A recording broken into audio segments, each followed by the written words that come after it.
আসসালামু আলাইকুম সবাইকে।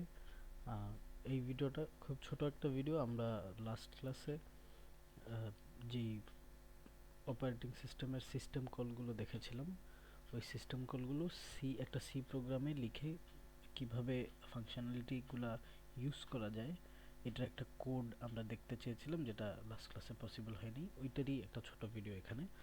তো আমরা open system call, read, write, lseek, close, এই সবগুলো সিস্টেম কল কিভাবে কাজ করে দেখেছি। এই কোডটা রান করে আমরা জাস্ট এদের কাজটা কিভাবে হচ্ছে এবং আসলে কাজগুলো হচ্ছে কিনা এটার একটা প্রুফ দেখবো আর কি। তো এখানে একটু কোডটা যদি আমরা গো থ্রু করি, এখানে নেসেসারি লাইব্রেরি ফাংশনগুলো ইনক্লুড করে দেওয়া আছে। এরপর আমরা একটা ফাইল ডিসক্রিপ্টর নিয়েছি। আমরা জানি যে আমাদের রিড আর রাইট আর হচ্ছে ওপেন, ফাইল ওপেন করার জন্য, ফাইল রিড রাইট করার জন্য একটা ফাইল ডিসক্রিপ্টর লাগে। এরপরে হচ্ছে আমরা যে ডেটাগুলো রিড করব, রিড করে ডেটাগুলো স্টোর করার জন্য আমরা একটা ক্যারেক্টার বাফার বা ক্যারেক্টার অ্যারে নিয়ে রেখেছি। আর যেই ডেটাটা আমরা রাইট করব, ওই ডেটাটা আগেই আমরা মেসেজ নামের একটা ক্যারেক্টার অ্যারেতে, মানে এই স্ট্রিংটাকে মেসেজ নামের এই অ্যারেটাতে আমরা স্টোর করে রেখেছি। এরপর আমরা ওপেন যে সিস্টেম কলটা, ওপেন সিস্টেম কল ইউজ করে মাই ফাইল নামে একটা ফাইল ওপেন করব, এবং এটাকে আমরা মানে ওপেনিং মোডটা দিব হচ্ছে রিড রাইট দুইটাই। তো এখানে আমরা যদি উপরে একটু ওপেনিং মোডগুলো দেখি, বেশ কয়েকটা ওপেনিং মোড আছে। শুধু রিডের জন্য রিড অনলি, রাইটের জন্য রাইট অনলি, রিড রাইট দুইটার জন্য। হ্যাঁ, আর যদি ফাইলটা এক্সিস্ট না করে তাহলে ক্রিয়েট দিতে হবে।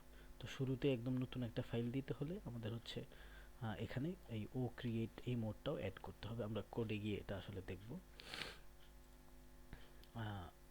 এরপরে আমাদের ফাইলটা ওপেন হয়ে গেল, এবং ফাইলটা ওপেন হওয়ার কারণে যে ফাইল ডিসক্রিপ্টরটা বা যে নাম্বারটা জেনারেট হবে, এই নাম্বারটা এখানে স্টোর করে থাকবে।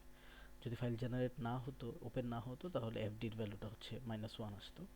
এই কারণ হচ্ছে এখানে একটা চেক দেওয়া আছে যে যদি এফডির ভ্যালু -1 হয়, দ্যাট মিনস যে আমার ফাইলটা আসলে ওপেন হয়নি। তখন আমরা আসলে এই রিড রাইটের কিছুতে যাব না। আর যদি না হয়, দ্যাট মিনস আমার ফাইলটা ওপেন হয়ে গেল।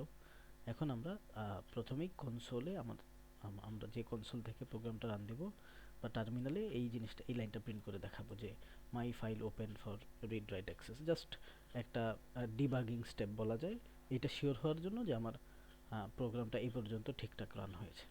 এরপর আমরা রাইট যে সিস্টেম কলটা, আমরা যে ফাইলটা ক্রিয়েট করলাম মাই ফাইল নামে, এই ফাইলটাতে কিছু একটা জিনিস আমরা রাইট করবো, একটা মেসেজ রাইট করতে চাই। এই রাইট করার জন্য আমরা হচ্ছে এই রাইট সিস্টেম কলটা সিস্টেম কলটা ইউজ করলাম। এখানে আমরা জানি যে রাইট সিস্টেম কলে তিনটা প্যারামিটার দিতে হয়। যেই ফাইলটাতে আমরা রাইট করব, ওই ফাইল ডিসক্রিপ্টরটা, তারপরে হচ্ছে আমরা যে স্ট্রিংটা রাইট করতে চাচ্ছি বা যে ডেটাটা, ওই ডেটা, এরপরে হচ্ছে ওই ডেটার সাইজটা কতটুকু সাইজ। তো এতটুকু লিখলে হচ্ছে আমার এই মাই ফাইল, এই ফাইলটার মধ্যে এই মেসেজটা, এই যে হ্যালো ওয়ার্ল্ড, এই মেসেজটা হচ্ছে কি হয়ে যাবে, রাইট হয়ে যাবে বা প্রিন্ট হয়ে যাবে। আচ্ছা, এরপর আমরা হচ্ছে এই এলসিক, এই স্পেশাল যেই সিস্টেম কলটা, এটা ইউজ করলাম। এটা ইউজ করার কারণ হচ্ছে যখনই আমরা একটা ফাইলে একটা লাইন, কিছু লাইন লিখতেছি, তখন আমার কার্সারটা কি হয়, এগিয়ে যায়। আমরা এখন আবার এই পুরো ডেটাটা একদম শুরু থেকে আমরা আবার রিড করতে চাই, যে এক্স্যাক্টলি যে জিনিসটা আমি রাইট করলাম ওইটাই কি আছে কিনা, এটা প্রুফ দেখার জন্য আমরা রিড করতে চাই। তো আমাদের এই কার্সারটাকে আবার একদম ফাইলের শুরুতে আনতে হবে। এই ফাইলের শুরুতে আনার জন্য হচ্ছে আমরা এলসিক ফাংশনটা, এবং আমরা এর আগের ক্লাসে দেখেছি যে এলসিক ফাংশন দিয়ে আমরা শুধু ফাইলের শুরুতে না, ফাইলের যে কোনো জায়গায় হচ্ছে কার্সারটাকে বা মেমোরি, ওই ফাইলের মেমোরি লোকেশনে নিয়ে যেতে পারি। এখানে 00FD মানে ফাইল ডিসক্রিপ্টরটা, আর 00 ইউজ করলে আমার যে কার্সারটা, এটা একদম শুরুতে চলে যায়। এরপর আমরা রিড, যেই এই সিস্টেম কলটা, এটা ইউজ করব। রিড দিয়ে এখন আমরা একটু আগে যেই মেসেজটা রাইট করেছিলাম, সেম এক্স্যাক্ট মেসেজটা আমরা এখন একটু রিড করে দেখব যে আমাদের রাইট অপারেশনটা সাকসেসফুল হয়েছিল কিনা, এটা দেখার জন্য। এখানেও রিড সিস্টেম কলটাতে তিনটা প্যারামিটার থাকে আমরা জানি।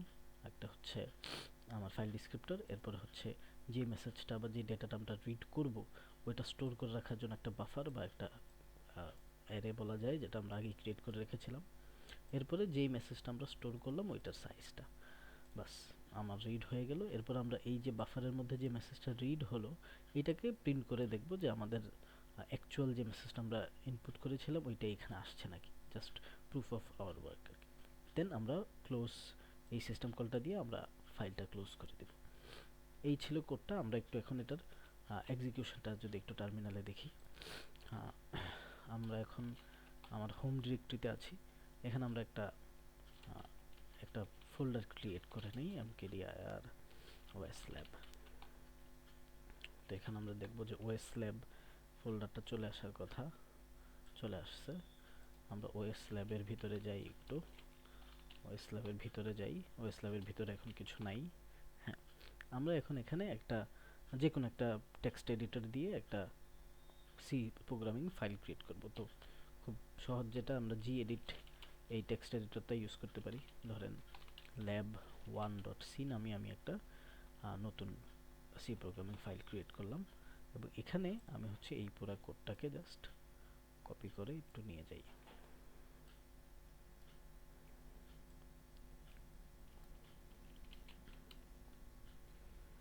আচ্ছা,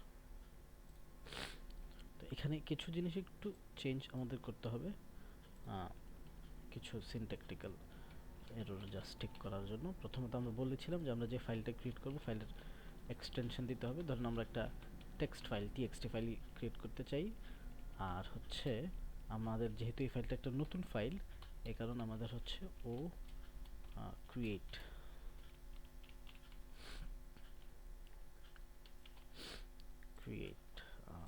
এটাই কি ছিল একটু আমরা শিওর হয়ে নেই। হ্যাঁ, CREAT ছিল। এই কমান্ডটা দিতে হবে যাতে, যেহেতু আমাদের নতুন ফাইলটা যেন ওপেন ক্রিয়েট হয়ে যায়, এবং রিড এন্ড রাইট এই কমান্ডটা যেন কি হয়, এই মোডে যেন ওপেন হয়। আচ্ছা, এবং হ্যালো ওয়ার্ল্ড এই লাইনটা হচ্ছে আমরা মেসেজ হিসেবে প্রথমে রিড করাবো। আমাদের প্রথমে রাইট করাবো, দেন হচ্ছে সেম মেসেজটা আমরা রিড করে দেখব। আমরা ফাইলটা সেভ করে দেই, ফাইলটা সেভ করে ফাইলটা কেটে দিই। আমরা এখন টার্মিনালে চলে আসি আবার। এখন যদি ls দেই, আমাদের হ্যাঁ lab1.c নামে একটা ফাইল ক্রিয়েট হয়ে গেছে। আমরা যথারীতি এখন lab1.c-টাকে ক্লিয়ার করে নেই। হ্যাঁ, lab1.c-টাকে আমরা এখন কি করব, আমাদের জিসিসি কম্পাইলারটা দিয়ে, যেহেতু এটা একটা সি প্রোগ্রামিং ফাইল, lab1.c-টা আমরা কম্পাইল করব। কোনো এরর আসে নাই, মানে আমার কম্পাইলেশন ডান। এখন আমার হচ্ছে একটা আউটপুট ফাইল আসার কথা, যেটা হচ্ছে a.out। এই আউটপুট ফাইলটাকে এখন আমরা এক্সিকিউট করব // দিয়ে a.out।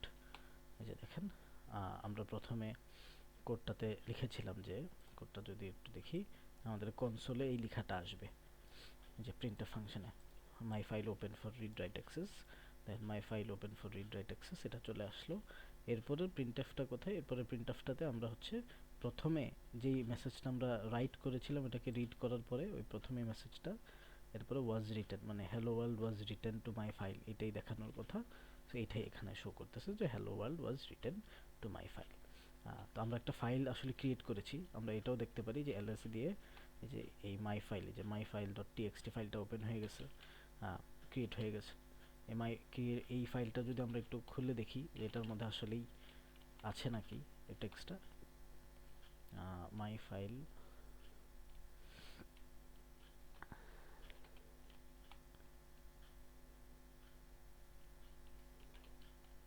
আচ্ছা আমরা gedit দিয়ে খুলে দেখি, gedit myfile.txt।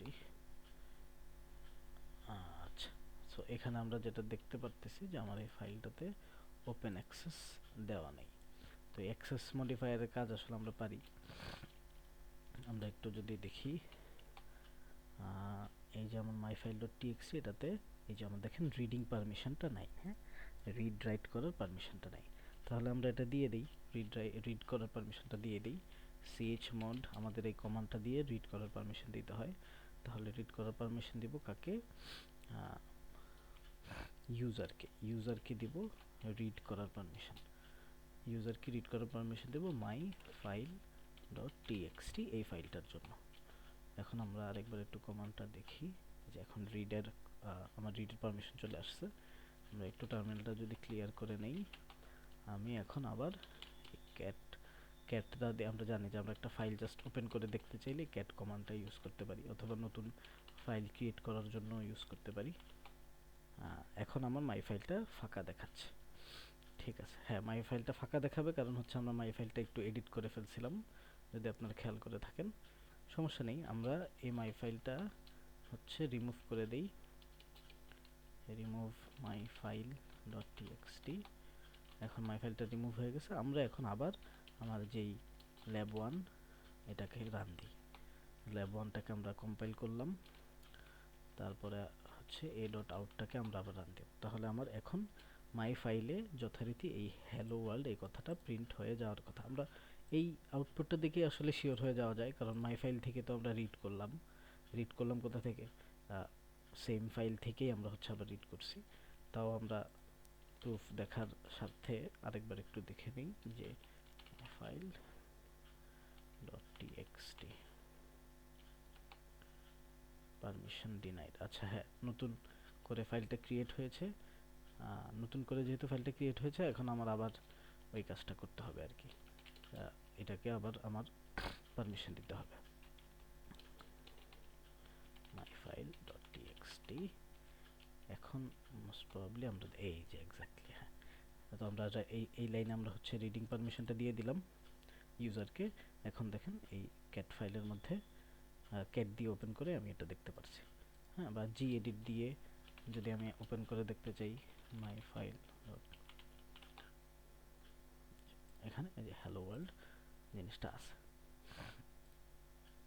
আচ্ছা, সো এতটুকুই ছিল এই ভিডিওটা। আশা করি আপনারা বুঝতে পেরেছেন। এরপরেও যদি কোনো প্রবলেম থাকে আমাকে কমেন্ট সেকশনে জানাবেন। Thank you.